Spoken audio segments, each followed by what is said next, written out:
ব্যস্ততা থেকে দূরে চুপচাপ নিরিবিলি সময় কাটানোর মতো একটি জায়গা এই সারা রিসোর্ট, যেটি গাজীপুরে অবস্থিত।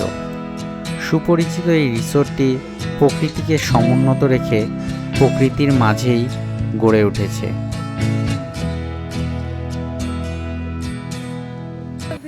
গুড মর্নিং, আমরা এখন বাফেটে যাচ্ছি। লেকের উপরে গড়ে ওঠা এই ব্রিজ দিয়ে আমরা কফি শপের দিকে এগিয়ে যাচ্ছি। ছোট বাচ্চাদের খেলাধুলার জন্য কিডস জোন এটি।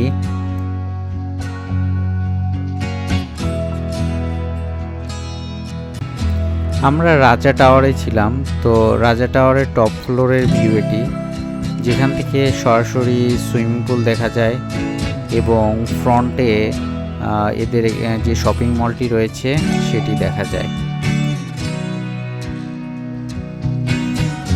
এখানে যে লেক ভিউ কটেজ আছে তার সামনে আমরা দাঁড়িয়ে, কিছু পদ্ম ফুল ফুটে রয়েছে। পরিবেশটা অনেক ভালো আর কি, সুন্দর লেগেছে আমাদেরকে।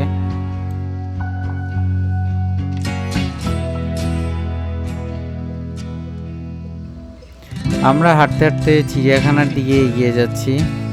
এদের চিড়িয়াখানাটি বেশ ছোট এবং এখানে কিছু হরিণ, পাখি, খরগোশ এইসব রয়েছে। এদের খাবার দাবারের মান বেশ ভালো, সুস্বাদু।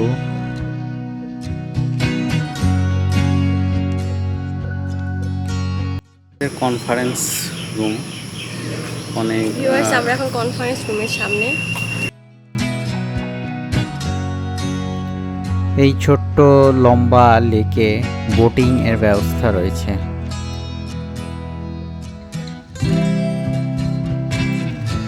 এটাতে সুইমিং পুল জোন এবং জাকুজি জোন।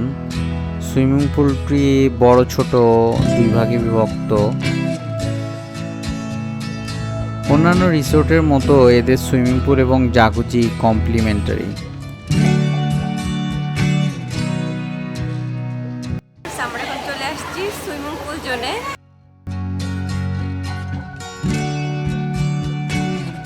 ব্যস্ততা থেকে দূরে নিরিবিলি জায়গায় চুপচাপ সময় কাটানোর মতো একটি জায়গা এই রিসোর্টটি।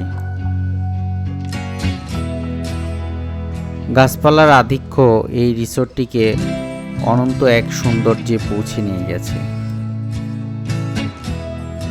আম কাঁঠালের মৌসুম ছিল, তাই গাছে গাছে ফল ধরা ছিল।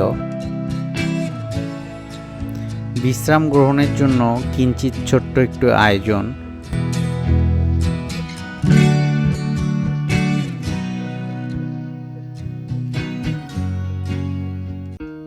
ঢাকায় কার্বন মনোক্সাইড যুক্ত বাতাস যখন ফুসফুসের অবস্থা দফা, তখন জখম হয়ে যাওয়া ফুসফুসকে ঠিক করার জন্যই এরকম ঘুরতে আসা।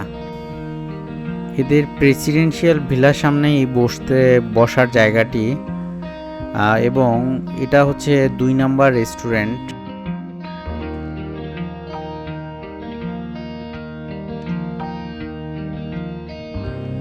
রাজা টাওয়ারের ঠিক সামনেই দাঁড়িয়ে, এটি হচ্ছে এদের রাজা টাওয়ার বলা হয়।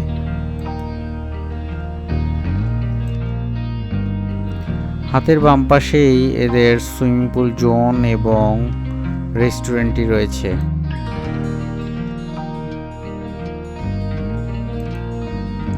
ফুটবল এবং ক্রিকেট খেলার মাঠ এটি।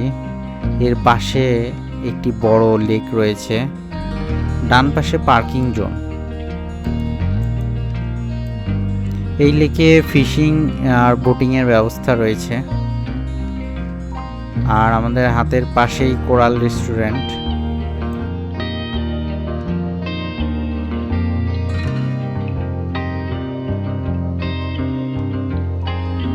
রাত্রেবেলা এদের সেকেন্ড রেস্টুরেন্টের ভিউ এটি, যা বেশ মনোমুগ্ধকর।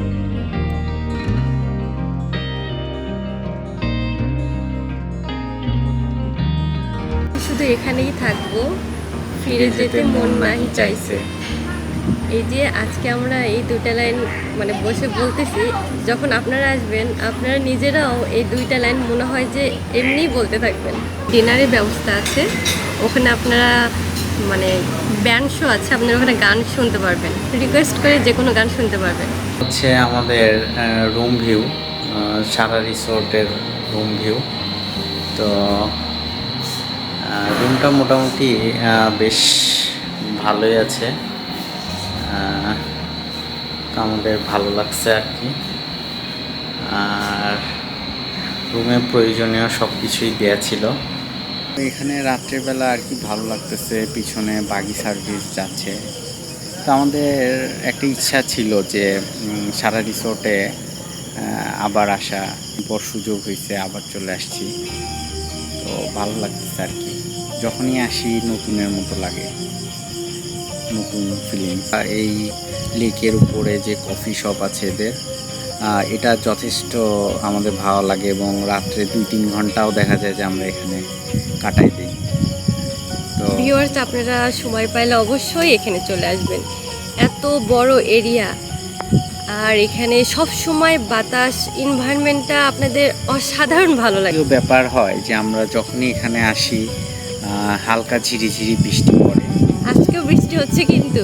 হ্যাঁ, এটা আর কি ভালো লাগে অনেক। আজকেও ঝিরিঝিরি বৃষ্টি হচ্ছে। আর চারপাশে অনেক আম গাছ, কাঁঠাল গাছ। আর আম কাঁঠালের সময় জন্য কিছু কিছু কাঁঠাল বা আম মনে হয় পেকে গিয়েছে, মোমো গন্ধ আসতেছে। সব মিলিয়ে আসলে এই জায়গা আর বলার কিছু নাই, বেশ ভালো লাগে আমাদের। ভিউয়ার্স, আমরা এখন লেকের পাশে চলে আসছি, হালকা হালকা বৃষ্টি হচ্ছে। বলবো আপনারা সময় পাইলে বা ছুটিতে, ঈদের ছুটি হোক বা যে কোনো ভ্যাকেশন, অবশ্যই এখানে চলে আসবে। বৃষ্টি আসলে কবিরা মনে হয় ঠিকই বলে, বৃষ্টিতে আসলে বা বৃষ্টি দেখলে মনটা অন্যরকম হয়ে যায়। হ্যাঁ, এটা হচ্ছে ঝুম বৃষ্টি, একটানা বৃষ্টি পড়তেছে। তো সারা রিসোর্টের গাছপালার সংখ্যা অনেক বেশি, এই কারণেই সম্ভবত এত বৃষ্টি হয়। বেশ ভালো লাগে আর কি। চ্যানেলটি ভালো লেগে থাকলে অবশ্যই সাবস্ক্রাইব করবেন, পাশে থাকবেন, ভালো থাকবেন, সুস্থ থাকবেন। ধন্যবাদ।